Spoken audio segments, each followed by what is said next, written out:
ધર્મલોકમાં આપનું સ્વાગત છે। હું છું કૃષ્ણા।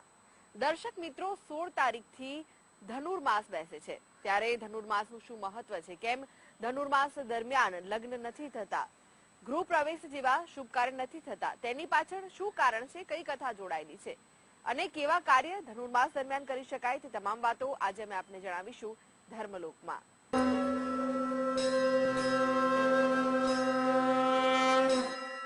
તો આ વિશે વધુ માહિતી અને માર્ગદર્શન માટે આપણી સાથે જોડાયેલા છે જાણીતા જ્યોતિષાચાર્ય ડોક્ટર હેમિલભાઈ લાઠિયા। હેમિલભાઈ, ધર્મલોકમાં આપનું સ્વાગત છે। નમસ્કાર। નમસ્કાર હેમિલભાઈ, આવતીકાલથી ધનુર્માસ બેસી રહ્યો છે, ત્યારે ધનુર્માસનું શું મહત્વ છે અને શુભ કાર્યો જેવા કે લગ્ન હોય કે પછી ગૃહ પ્રવેશ કરવાનો હોય તેવા શુભ કાર્યો કેમ બાધિત હોય છે? જી, સૌપ્રથમ એ સમજીએ કે ધનુર્માસ ક્યારે કેમ આવે। હવે જ્યોતિષમાં એક ગણિત છે કે સૂર્ય રાશિ બદલે ને એટલે સંક્રાંતિ થાય ને એ મુજબ એ માસનું ફળકથન થાય। હવે સૂર્યનારાયણનો ધન રાશિમાં પ્રવેશ થાય ને એટલે ધનુર્માસ બેસે એટલે આને આપણે ધનારક કહીએ છીએ, હવે ગુરતા કહીએ છીએ। એની પાછળનું પણ આપણે એક ગણિત છે। સાથે સાથે એક બીજી વાત પણ સમજાઈએ કે જ્યારે સૂર્ય ભગવાન મીન રાશિમાં આવે ને ત્યારે મીનારક બેસે છે, એને પણ આપણે કમુરાતતા કહીએ છીએ। હવે એ કેમ, તો વિદ્વાનો શાસ્ત્રના કોઈ જ્ઞાન સાથે આપણને સમજાવતા હોય છે, આપણને જાણતા હોઈએ છીએ કે આપણે આ માસ દરમિયાન આપણે શુભ કાર્ય જેવા કે લગ્ન કે વાસ્તુ કે કંઈ પણ પ્રકારનું એવું કોઈ કાર્ય હોય આપણે નથી કરતા। હા, પરંતુ રોજિંદુ માંગલિક કાર્ય કરી શકીએ છીએ, પૂજા ભક્તિ કરી શકીએ છીએ, કોઈ ધનુર્માસના વિશેષ ભક્તિ કરવાની હોય એ પણ આપણે માર્ગદર્શન કરી શકીએ છીએ વગેરે, એ આપણે કરીએ છીએ। હવે આપણે એમ કહીએ કે ધનુર્માસમાં લગ્ન કેમ આપણે ગોઠવતા નથી। હવે એના માટે આપણે જોવા જઈએ ને તો એક ગણિત વિદ્વાનો એમ સમજાવે છે કે લગ્ન વખતે ગુરુનું આપણે જે બળ જે છે ને એ સંસારિક જીવનમાં એક અલગ ભાવ ભજવે છે કે ગુરુ ગ્રહ, અને એમાં પણ જે કન્યા માટે પણ વિશેષ હોય છે। હવે આને કારણે આપણે કન્યાને આ વિશેષ બળની જરૂર પડતી હોવાથી આપણે એ બાબત વધુ ધ્યાનમાં લેવાય છે। કેમ? કારણ કે ધન રાશિ અને મીન રાશિ જે છે ને એ ગુરુ ગ્રહની છે। હવે કોઈ પણ ગ્રહ ધારો કે સૂર્યના સમીપ આવે ને તો અસ્ત ન થાય, એવું પણ એક જ્યોતિષીય નિયમ છે। હવે સૂર્ય મહારાજ ગુરુની રાશિમાં આવે ને એટલે કે એ ગુરુ તત્વ જેને કહે ને એ સૂર્યના પ્રભાવ હેઠળ આવી જાય છે, એવું આપણને વિદ્વાનો સમજાવતા હોય છે। તેવી જ રીતે મીન રાશિમાં આવે ને એ સૂર્યના પ્રભાવ હેઠળ આવી જાય। હવે આવી રીતે એક ગણતરી આમાં રહેલી છે કે એક ગણિતની દ્રષ્ટિએ કે સૂર્ય ધન રાશિમાં આવ્યો એટલે ગુરુની રાશિ થઈ, એટલે કે આપણે ગુરુના બળનું આપણે પ્રમાણ ઘટ્યું, એટલે આપણે આ લગ્ન માટે અને વાસ્તુ માટે આપણે કાર્ય વિચારતા નથી, કારણ કે એ વસ્તુ લગ્ન જીવન માટે આપણે અગત્યતા ગણીએ છીએ। સાથે સાથે આપણે બીજી પણ કેટલીક બાબતો જે આપણે ધન રાશિ માટે ગણતા હોઈએ છીએ, કારણ કે સૂર્યના અને ગુરુના સંબંધો તો આમ સાનિધ્યવાળા છે। એટલે એવું પણ કહેવાય છે કે જ્યારે સૂર્યનારાયણ ગુરુની રાશિમાં પ્રવેશે ને ત્યારે ગુરુ અને સૂર્ય એક પોતાના આધ્યાત્મિક જ્ઞાન, પ્રવચન અને ગોષ્ઠીમાં ઘણીવાર તલ્લીન હોય છે। એટલે એ કારણસર પણ એક માન્યતા હેઠળ આપણે કરતા નથી, અને એને કારણે એ કહેવાય છે કે આ ધનુર્માસમાં વિષ્ણુ ભગવાનની ભક્તિ કરવામાં આવે છે। એટલે ઘણી જગ્યાએ કોઈ વિદ્વાન એમ પણ સમજાવે છે કે આ જે કીધું હમણાં કે સૂર્ય ભગવાન ગુરુને ત્યાં આવ્યા ગુરુની રાશિમાં, એટલે એ પ્રકારની જ્ઞાનની ચર્ચાઓ અથવા કોઈ જ્ઞાનના વિષય પર ચર્ચાઓ થતી હોય, ગુરુ જ્ઞાનના કંઈ પણ ગણિતની ચર્ચા થતી હોય, તેટલા માટે ભક્તજનો જો અન્ય માંગલિક કાર્ય કરે અને આ વસ્તુને સમજી અને એ લોકો વિષ્ણુ ભગવાનની ભક્તિ કરે તો એના માટે એ વિશેષ ફળદાયી ગણાય। એટલે ઘણીવાર આપણે ધનારકમાં વિષ્ણુ ભગવાનના પૂજા પાઠ વ્રત એવું કંઈ પણ પ્રકારનું વિશેષ માર્ગદર્શન હેઠળ કંઈ પણ કાર્ય આપણે કરતા હોઈએ છીએ। એટલા માટે આ વસ્તુને આપણે ધ્યાનમાં રાખતા હોઈએ છીએ. નવું ઘર ખરીદો તો પણ આપણે ગુરુ ગ્રહની ઉર્જા આપણે જોતા હોઈએ છીએ. તેવી જ રીતે આપણે એમ કહીએ ને કે સૂર્યની પણ ઉર્જા જોતા હોઈએ છીએ. લગ્ન જીવનમાં કે કોઈ પણ નવા કાર્યની શરૂઆતમાં સૂર્યની અને ગુરુની ઉર્જા આપણે જોતા હોઈએ છીએ. આ બે ઉર્જા જો કોઈ પોતાના કોઈ કાર્યમાં વ્યસ્ત હોય તો એ કાર્યમાં ન મળે એવી પણ એક માન્યતા કેટલાક જગ્યાએ છે. એટલે આપણે ધનારકમાં આ કાર્ય કરવાનું આપણે ટાળતા હોઈએ છીએ. હા, અન્ય ધારો કે કોઈનો શ્રીમંત પ્રસંગ છે, કંઈ પણ પ્રકારનું એવું કોઈ કાર્ય આવી જાય, એવો કોઈ દિવસ હોય, એ પ્રકારનું ધાર્મિક કાર્ય હોય ને એ આપણે કરતા હોઈએ છીએ. એ પણ ક્યારેક કોઈ પારંપરિક જ્ઞાન અથવા રિવાજ અથવા વિદ્વાનના માર્ગદર્શનને અનુલક્ષીને આપણે કરતા હોઈએ છીએ. આ જ વસ્તુ તમે ગણિતની દ્રષ્ટિએ વિચારો કે સૂર્ય ભગવાન 12 રાશિમાં દર મહિને રાશિ ભ્રમણ કરે છે. તો ફક્ત આપણે ગુરુની જે શુભ ગ્રહ છે એની રાશિમાં આપણે જોવા જઈએ ને તો આપણે એને પસંદ કરતા નથી. તેવી જ રીતે આપણે એક બીજી રીતે પણ વિચારીએ ને કે સૂર્ય ભગવાન કન્યા રાશિમાં આવે ને એટલે કે આપણે ભાદ્ર પક્ષ આવે ને ત્યારે પણ અમુક કાર્ય આપણે કરતા નથી. વગેરે જેવી કેટલીક બાબતો આપણે એક વિદ્વાન તરીકે વિચારતા હોય એની પાસેથી માહિતી મેળવતા હોય અથવા કોઈ ગણિતની દ્રષ્ટિએ માહિતી મેળવતા હોય વગેરે જેવું બને. મિથુનના બુધ વખતે આપણે જોવા જઈએ ને ત્યારે આપણે એના કયા કાર્ય કરવા કયા ના કરવા એક માર્ગદર્શન માંગે છે. એટલે આ સૂર્યની ગતિ અને રાશિના ગ્રહના સંયોજન પણ ક્યાંક કેટલીક જગ્યાએ કેટલાક કાર્ય કરવા માટે આપણને માર્ગદર્શન આપતા હોય છે.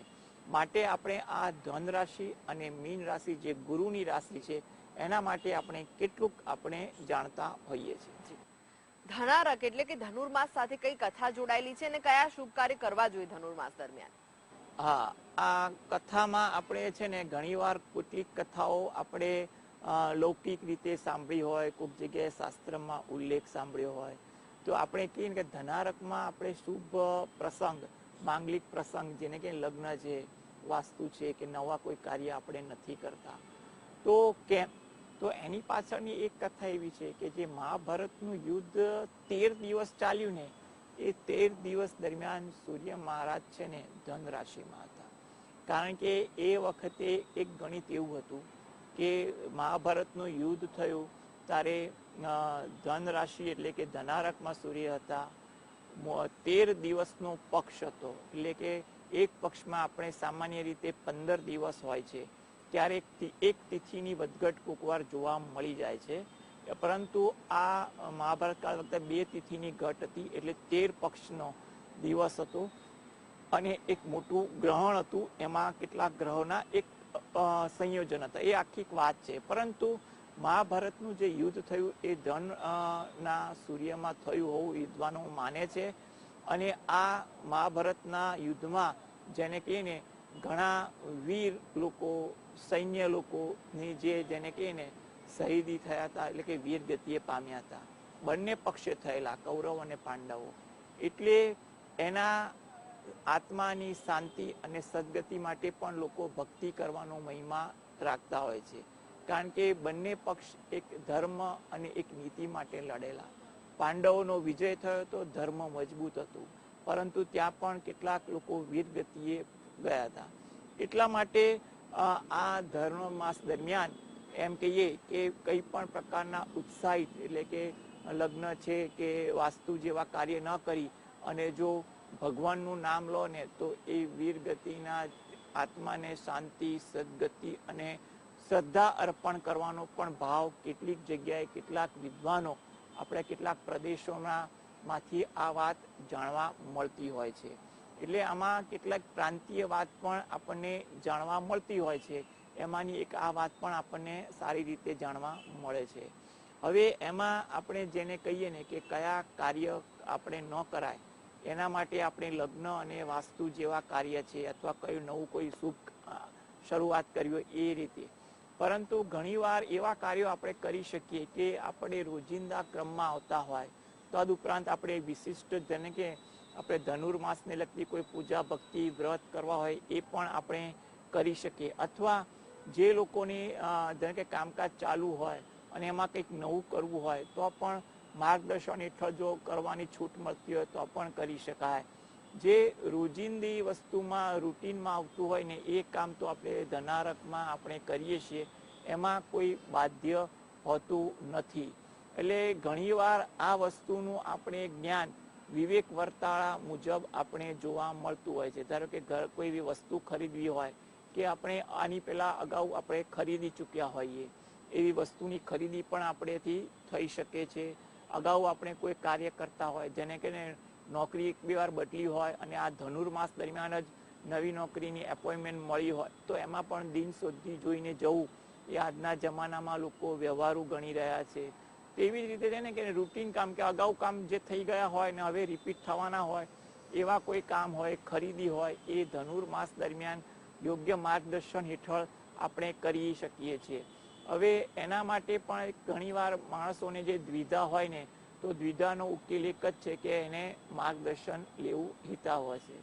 તદ ઉપરાંત આપણે એમ કહીએ કે ધનુર્માસમાં તમે ભગવાનને ખાસ પ્રકારના જે આપણે કહીએ ને પૂજાપાઠ વ્રતો કરીએ છીએ તો ખાસ પ્રકારના વ્યંજન પણ ઘણી જગ્યાએ ભગવાનને અર્પણ કરવાનો પણ એક ભાવ રહેલો હોય છે. એની પાછળ પણ ઘણા તર્ક હોય છે. ભગવાનને એવા ખાસ પોશાક પણ આપણે પહેરાવતા હોય છે. એની પાછળ પણ એ વિદ્વાન પોતાની રીતે એ વસ્તુ સમજતા હોય છે. કારણ કે આ ધન રાશિ એ એક ઋતુગત રાશિ એની અસર હેઠળ આવે છે. એટલે ઋતુગતનો પણ પ્રભાવ ઘણીવાર આપણે ધનારકમાં જોવા મળતો હોય છે. એટલે આ એક અગત્યની વસ્તુ આપણે ગણી રહ્યા છીએ. હવે એ સિવાય પણ આપણે જોવા જઈએ ને કે ધનારકનું જે બીજું મહત્વ જે છે એ મહત્વ કયું કે તમારે કોઈ પણ વિષ્ણુ ભગવાનનું અનુષ્ઠાન કરવું હોય, શ્રાદ્ધ કરવા હોય, કંઈ પણ ભગવાનના શ્રદ્ધાના વિષયને એ કરી શકાય. તમે ધન રાશિમાં ધારો કે સૂર્ય હોય એટલે ધનારક હોય ને એની અમાસ આવે ત્યારે તમારે પીપળે પાણીને પિતૃનું પૂજન પણ તમે કરી શકો છો વગેરે વગેરે.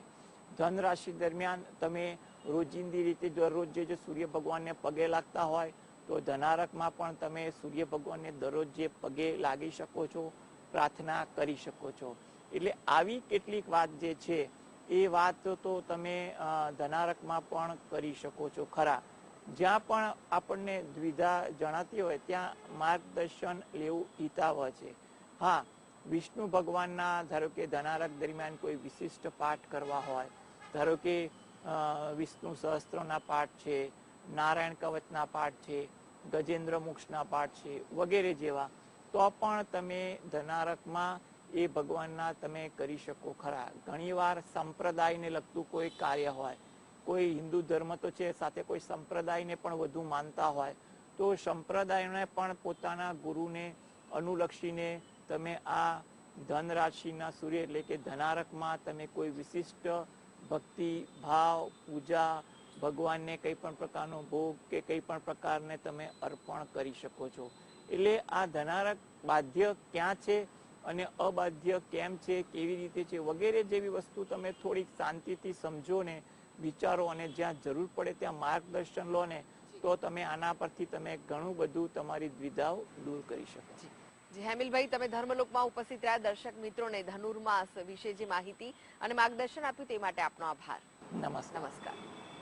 તો દર્શક મિત્રો, ધનુર્માસ દરમિયાન ભલે લગ્ન પ્રસંગ કે ગૃહ પ્રવેશ જેવા શુભ કાર્ય ન થાય, પરંતુ ભગવાનની પૂજા અર્ચના કરી તેમની ભક્તિ કરીને તમે પણ પુણ્યનું ભાથું બાંધી શકો છો. આ સાથે જ આગળ જોઈશું વિશેષ રજૂઆત સુખની શોધમાં. તે પહેલા લઈએ વિરામ.